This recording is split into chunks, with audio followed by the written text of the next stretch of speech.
আসসালামু আলাইকুম রহমাতুল্লাহি ওয়াবারাকাতুহু। প্রিয় দর্শক শ্রোতাবৃন্দ, আশা করি সকলেই ভালো আছেন।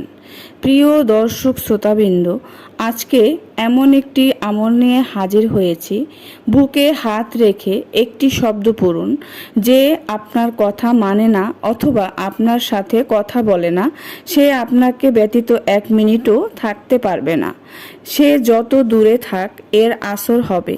এই আমলটি কার কার জন্য করা যাবে এবং এর উপকারিতা কি কি উদ্দেশ্য এই ওজিফাটি করা যাবে, কারো অন্তরে মহাব্বত পয়দা করার জন্য এই ওজিফাটি করা যাবে, কাউকে আপনার কথা আপনার কথা মানানোর জন্য এই ওজিফাটি করা যাবে, কোনো মানুষকে নিজের আনুগত্যশীল বানানোর জন্য ওজিফাটি করা যাবে, দুশ্মন থেকে মুক্তি পাওয়ার জন্য এই ওজিফাটি করতে পারেন, শত্রুকে বন্ধুতে রূপান্তরিত করার জন্য অর্থাৎ শত্রুকে বন্ধুতে রূপান্তরিত করার জন্য এই ওজিফাটি করতে পারেন। কেউ যদি কথা না মানে, তাকে কথা মানানোর জন্য এই আমলটি করতে পারেন। মোট কথা, কারো অন্তরে মোহাব্বতের অনুভূতি সৃষ্টি করার জন্য এই ওজিফাটি করা যাবে। তবে নাজায়েজ কোনো মোহাব্বতের জন্য করবেন না। ভিডিওটি শেষ পর্যন্ত দেখতে থাকুন, তাহলে ভালো করে বুঝতে পারবেন। এই ওজিফাটি কি উদ্দেশ্যে করতে পারবেন সেটি জানালাম।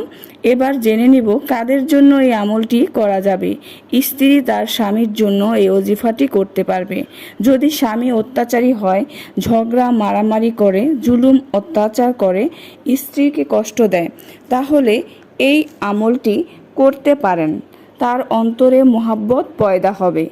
যে সমস্ত মা বোন শ্বশুর বাড়িতে থাকে কিন্তু শ্বশুর বাড়িতে তাদের ইজ্জত সম্মান নেই, ঘরের সব কাজকর্ম করে তারপরেও তাকে ইজ্জত সম্মান দেয় না, তাহলে সে শ্বশুরবাড়ির লোকজনের নিকট সম্মানের জন্য ওজিফাটি করতে পারে।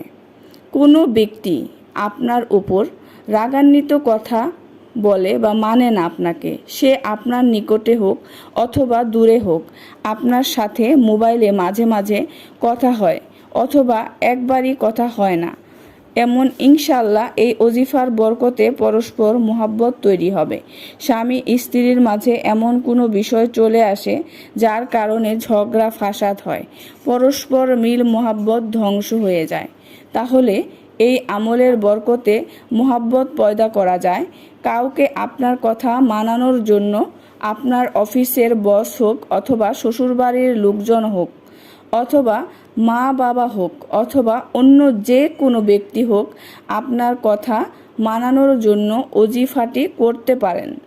অথবা আপনার সন্তান যদি কথা না মানে, পড়ালেখায় মনোযোগ নেই, দুষ্টামি করে, অনেক রাগী এবং কান্নাকাটি করে, তাহলে সন্তানের জন্য এই ওজিফাটি করতে পারেন। মোট কথা, যে কোনো ব্যক্তিকে আনুগত্যশীল বানানোর জন্য, আপনার কথা মানানোর জন্য এই ওজিফাটি করতে পারেন। ওজিফাটি কিভাবে করবেন? পুরুষ মহিলা যে কেউ এটি করতে পারবে এবং যে কোনো জায়গায় এই ওজিফাটি করতে পারেন। যে কোনো নামাজের পরে এই ওজিফাটি করবেন। যদি নামাজের পরে করতে না পারেন, তাহলে অন্য যে কোনো সময় করতে পারেন।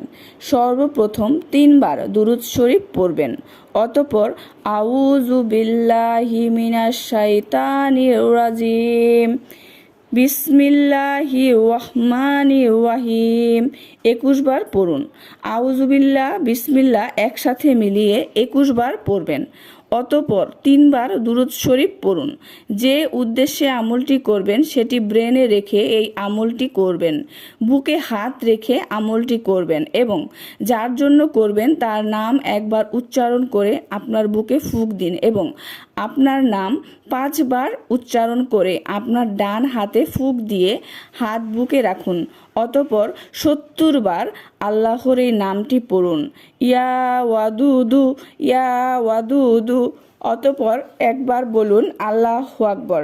অতঃপর শেষে আবার 3 বার দুরূদ শরীফ পড়ুন। হাত বুকে রেখে এই আমলটি করবেন। ইনশাআল্লাহ আপনার সমস্যার সমাধান হয়ে যাবে। সে আপনার কথা মানবে, সে মহব্বত করবে না, সে মহব্বত করবে। সন্তানের জন্য করেন তাহলে সন্তান আনুগত্যশীল হয়ে যাবে। কাউকে কথা মানানোর জন্য যদি ওজিফাটি করেন তাহলে সে কথা মানবে সম্পূর্ণই ইয়াকিনের সাথে। এই আমলটি করুন এবং 5 ওয়াক্ত নামাজ অবশ্যই আদায় করবেন।